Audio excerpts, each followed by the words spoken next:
keeping well. This time I'm going to show you how to create this piece of art here based on the work of Andy Warhol. So you're thinking, Andy Warhol, isn't he the guy who did all the printing? Yes, you're right, he is. But he also did a series of Inkblot pieces that were based on the work of Rorschach's Inkblots.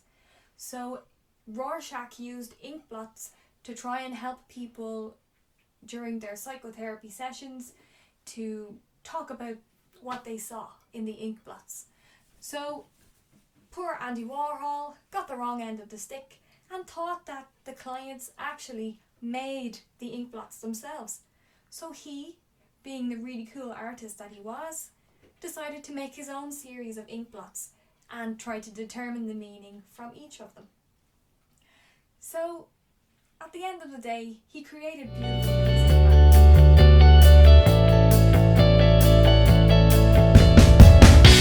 I decided to use some paint for this, and of course I didn't blot the paint, but you can absolutely squeeze the paint tub onto the page, but I actually just spread the paint on with a leftover piece of celery from a previous activity, and I'll show you that in the video. But what you actually need for this activity is a good piece of paper.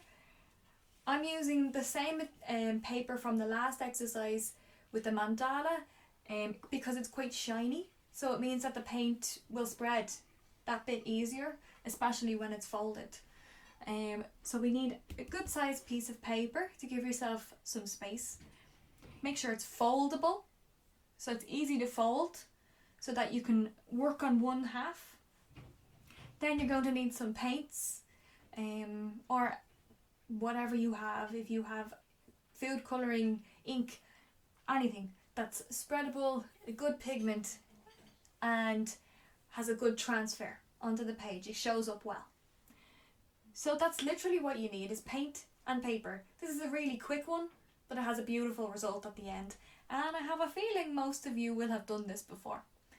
But anyway, I've created a video on how I did this one, so keep on watching and I'll see you next time. Bye!